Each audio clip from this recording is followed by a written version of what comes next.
In the English seaside town of Southend-on-Sea, about 15 minutes from London, we welcome guitar band Coach Party. Coach Party was formed in 2019 and quickly stood out with energetic songs full of raw guitars and catchy tunes, inspired by bands like Pixies and Wolf Alice.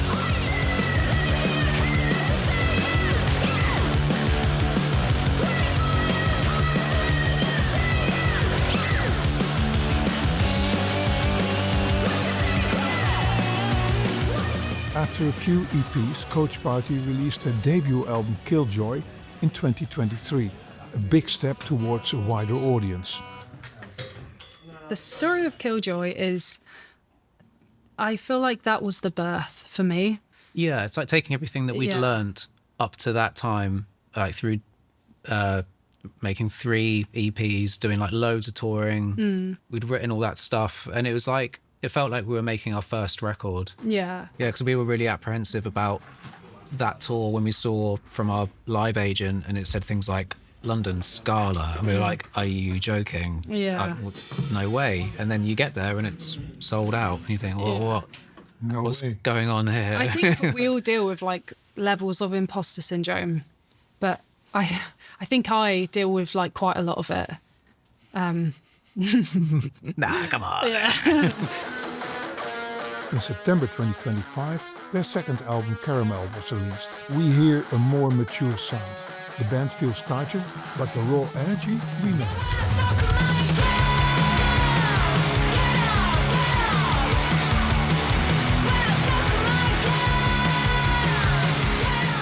So when you're making one album is one thing. The second album is often a more difficult stage. Easier for us. Is that true? No. No? No, that first album was not easy. I can't even really remember it. Yeah, I think we've all repressed the process. I think I was living in London for it. Yeah. I think the second album, we've come into it maybe better prepared, maybe with more intention. I think leading up to writing the second record, we had more life experiences in that short space of time between the first and the second one. It feels like a lifetime has happened for all of us. Like a lot has happened, and that made it, I suppose, easier because we had a lot to say. It feels like we've put everything else behind us because this is it now. It's like we've got a bit more serious again. Yeah, super serious now.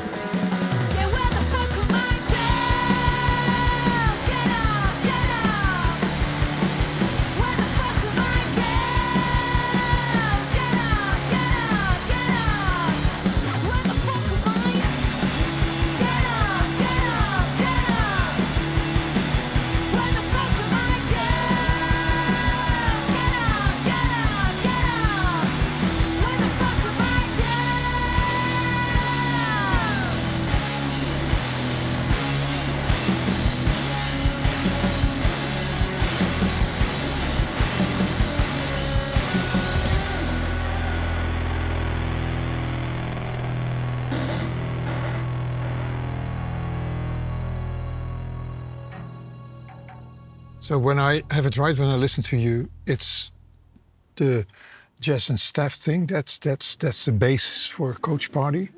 Then you come in, Joe comes in. Yeah, I came in last. So Joe, Jess and Steph was like that initial like seed. Yeah. And yeah, Joe I think was like initially involved in more of a informal way, and would just kind of turn up to like their rehearsals and like just to hang out and play some guitar. Joe played some gigs with us and he was like, I'm not joining the band. Yeah. And then he joined the band. He ended up joining the band. Yeah, he couldn't resist. What's he actually doing? I mean, I see him playing with those buttons all the time, moving his strings, his guitar, okay. But what's happening there on that special place in the band? It's kind of a new development, was within the last year or so. But we become more creative in the studio and using what we have in the studio as an instrument. We just like the fact that we can bring some of those sounds out with us in a way that still feels like live to us. So we're not, so basically what he's doing is he has like a bank of sounds that we have brought over from the studio. So like sound effects that we've made, or just like ambient things, and we can at any time we want just like trigger them. Here lies a part of me that has died. Always thought to I asked you the question, do you have a band favorite? And you came up with Microaggression. It's kind of a classic for us. It was when we were working towards releasing our first album. That was the first single that came out. And I think that marks the point at which we started feeling serious, I guess. So, you know, there's like the video, like a better budget and stuff like that. So I think that kind of marks like the new age of Coach Party, that song.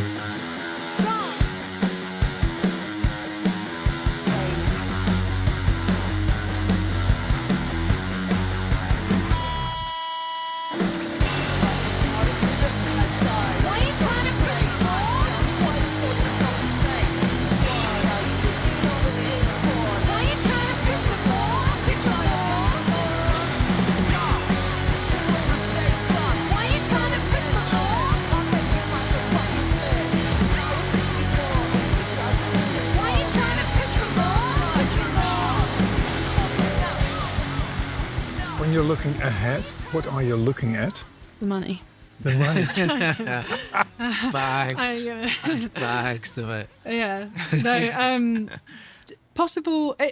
For me, it's always playing shows, and like that drive to want to play bigger venues, or the same venues but twice in a row.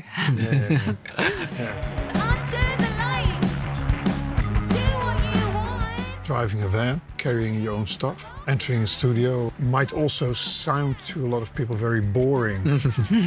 Repetition can be too repetitive. I mean, we love, the thing is that it kind of, that all that stuff does seem a bit mundane when you're like not doing it all the time, but there's nothing better than being on a long tour, and that like repetition actually turns into kind of like a meditative thing, and you end up just turning into this like machine that plays the set perfectly because you've done it like 12 times in a row without a day off or whatever. The fifth night is like the sweet spot. Yeah. when people listen to your music, when people buy a ticket, does it change the value of what you're creating? Yeah, 100%. How?